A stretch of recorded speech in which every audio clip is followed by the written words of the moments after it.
Welcome to Knowledge on the Go, the podcast brought to you by the PI Programs team at Vizient. I'm Amber Hanser, Senior Performance Improvement Program Director here at Vizient, and your host for today's episode. We all know that change can be difficult, especially for employees. It is important to have a plan in place to ensure staff have stability, open communication channels, and as minimal disruptions as possible to help them through a transition. Change management supports and impacts healthcare organizations' ability to evaluate, redesign, and implement new business processes, care team models, workflows, or use of technology. Effective organizations often devote resources and time to developing communication plans, assessing change impact, and providing training and education for their staff. Today, we'll examine what organizations can do to navigate change, communicate effectively, combat change fatigue with staff, address ambiguity, and sustain change. Joining me to discuss this is Kimberly Kisner, Director of Change Management, and Dwayne Banks, Senior Change Management Partner here at Vizient. Welcome to the podcast. Thank you. Glad to be here. Great. Thanks for inviting us, Amber. Kimberly and Dwayne, please tell us a little bit about your roles here at Vizient and your passion for this topic. Well, as you stated, I'm the Director of Change Management on the People team under the Organizational Effectiveness, Learning, and Change. I know that's a mouthful. Change management is a passion for me. It's been a passion for me my entire career. I mean, you can't really go to school for it. You just kind of fall into it. So my background is communications and marketing. So if there's a change, obviously it has to be communicated, right? So it goes hand in hand. And I really feel like it's important to remember that there's people. When it comes to change, we can't forget about the people. So that's what I'm really passionate about, helping people navigate change through ambiguity, through uncertainty, to help them learn how to give them the tools and resources they need so that they can deal with the change that's coming.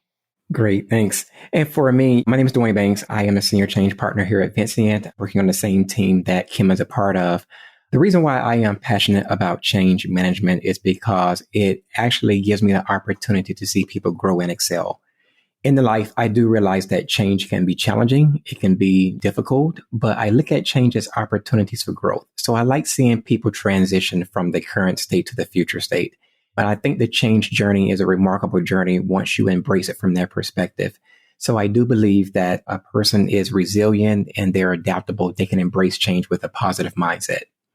I love that. And I love that it's focused around what we as humans can do and what leaders can do and to address those things and to make people comfortable and excel. So we are excited to get started today and hear more about your insights and expertise. So to start off and to help level set, could you walk us through the differences between performance improvement and change management?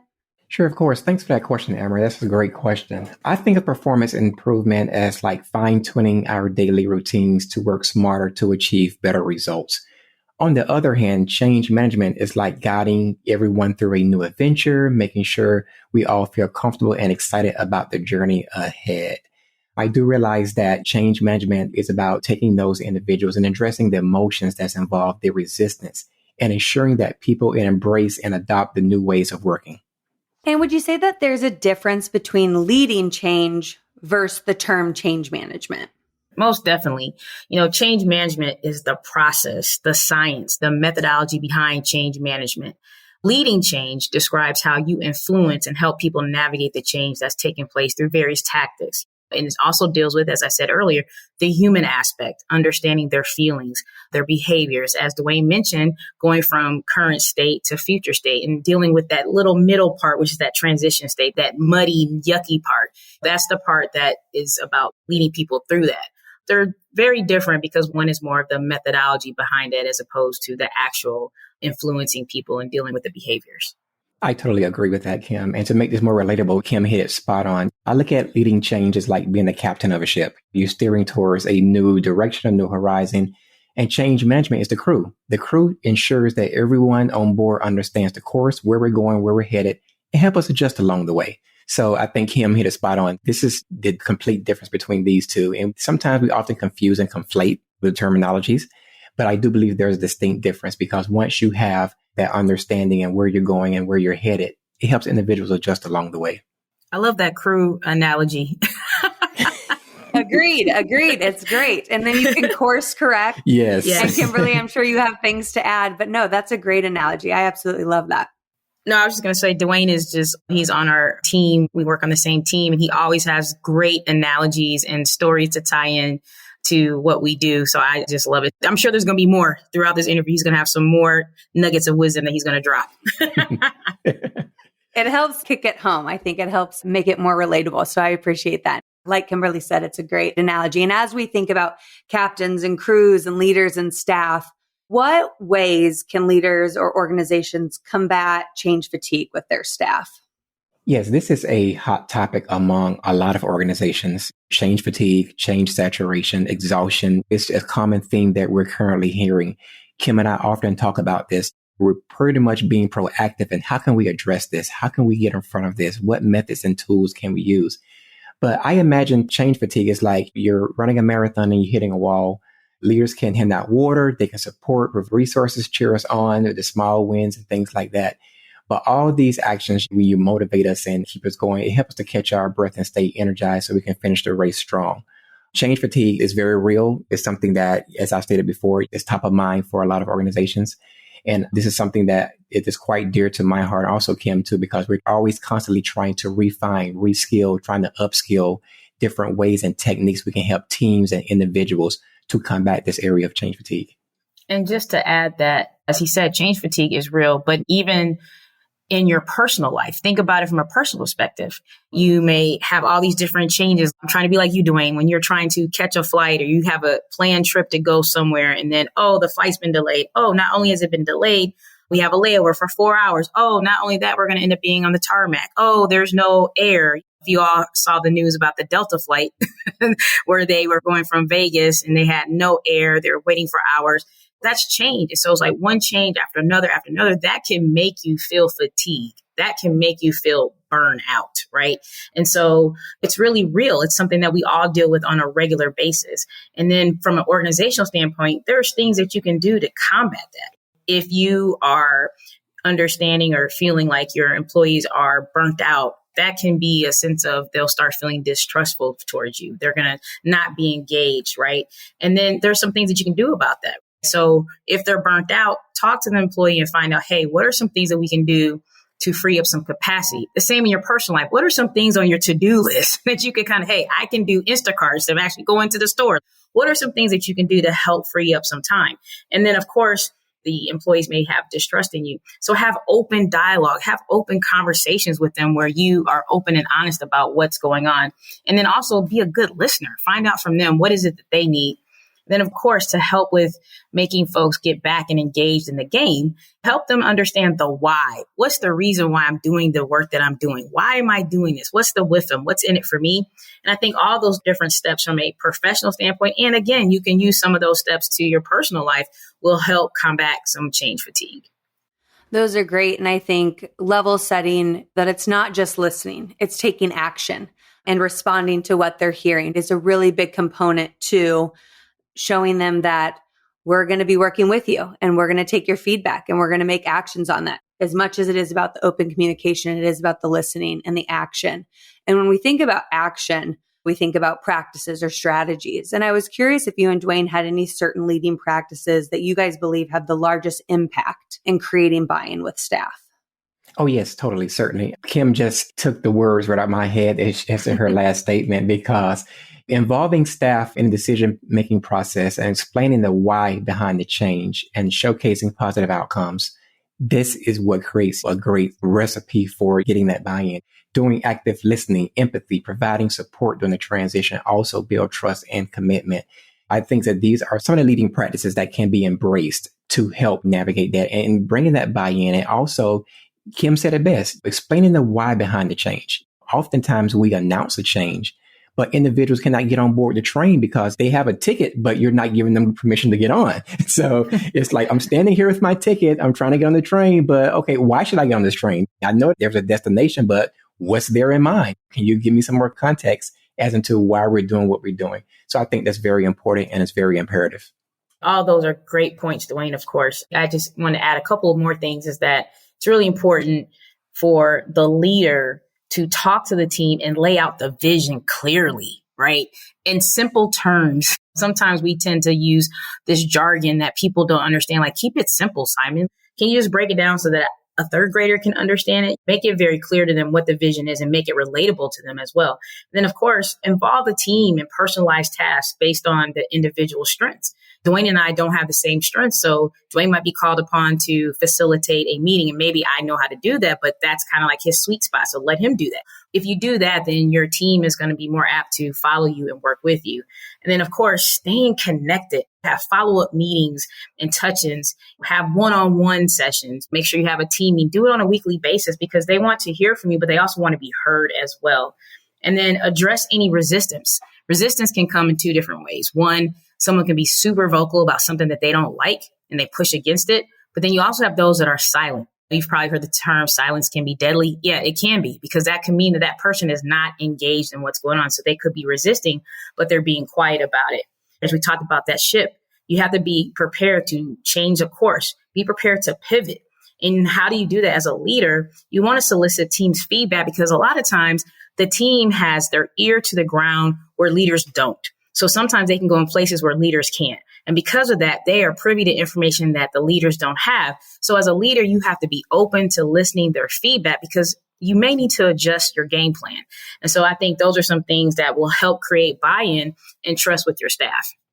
Those are great. And I think the constant checking in, not only with the staff or your team, but the evaluating how things are going, that continuous improvement, if you will, continues on after a plan is in place and it takes action while you're going through things.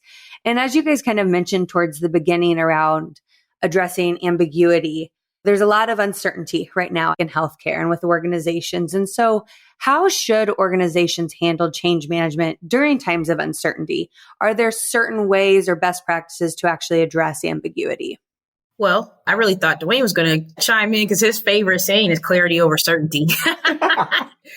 That's really powerful. I think that when you are in a situation of times of uncertainty, especially right now in the healthcare industry, and I think where we're going as a company within Vizient, our leaders are taking a risk by looking at what's going on across the industry, and they're coming back and saying, hey, what are we going to do? We have to think differently. We have to move differently. And so these are some uncertain times, but they're not hiding. So as a leader, they have to be in the forefront. They need to be visible. This is not the time for them to hide behind their desk. We want them to get out, talk to us, tell us what's going on, tell us the vision, tell us what's going on in the industry, give us the connection, connect the dots of the why. The other thing is they have to support their people leaders. You got to give your line managers access to the tools and resources to help them do their job, help them to make rational decisions. In order for that next level down to be on board with what they're doing, they have to feel like they're supported. The other thing that's really key here is setting expectations, not just for the people leaders, but for your whole entire team. When you do that, that helps ease the anxiety and the confusion because people like structure. Like it or not, people do like structure. And then maintaining a single source of truth for information. We've heard of team sites, SharePoint sites, folders, whatever it is. What we have, Dwayne so greatly put together something that we have, which deals with all of our change management projects and deliverables. We have a one-stop shop where we can see across the organization what we have going on. That's something that we need, that structure. It helps with a rhythm because people crave order and structure, especially during times of uncertainty. Agreed. Totally agree. And thanks, Kim. That is my favorite topic. So, but yes, I totally agree. And also to add on to what Kim said, Amber, I think during those times of uncertainty, organizations must prioritize clear and frequent communication. I think everything rises and falls off communication. And I kind of view it like this. Uncertainty is like walking through a fog. You really can't see what's ahead of you. You don't know what's around you. But I do believe if someone is there communicating to you which steps to take, how to navigate through that fog, you will reach your destination. So I do believe that, and also being transparent about the unknowns, acknowledging employee concerns. This is very important. And also, last but not least, this is one of my favorite, is offering support systems are crucial. Create a place of psychological safety. Create a place where individuals can feel safe to come and express these concerns and say, hey, I know a change that's been announced. I'm kind of nervous about it. Not sure how I feel about it. Just want to talk to you through it and see, can we reach some type of consensus? You have to create that space, but also you have to create a work-life balance to help address staff burnout during challenging times. I do believe creating that balance could be, we firmly believe in mental wellness and mental health. What does that look like? How do you de-stress at the end of the day? How do you relax? So you have to balance these two things out, because if you're not careful, stress can bleed over from your professional life into your personal life. So there is a way to manage all of those things. Absolutely. Absolutely. And you guys spoke on a lot of the importance of communication and how best to go about that with clarity and frequency, addressing what they don't know, not over promising that it's going to be easy, being transparent in that it's going to take time. It's going to be difficult, but we're going to do it together. And we have support tools and places and people for you to interact with. And you may have already hit on this, but just to really hit it home, when organizations and when leaders are navigating change and communicating that impact, is there something that's the most important or the most impactful that we should really ensure that our members and our listeners know that they should focus on? For me, I would say empathy and understanding. Those are key. Those are important. Employees want to know that their concerns are being heard, their feelings are being acknowledged. These things are very important, because what you're doing is you bringing them in. You're addressing some of their concerns. You're acknowledging their feelings, and you're looking at a way to try to address it in a wholesome manner.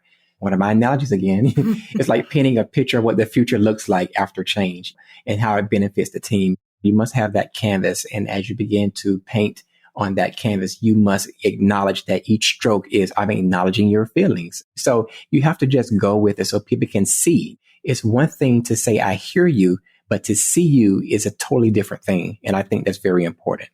Yeah, definitely. To add to what Dwayne's saying, I think that is definitely important. I would come up with two more. I would say one, starting sooner. We tend to want to wait till everything is tied in a bow.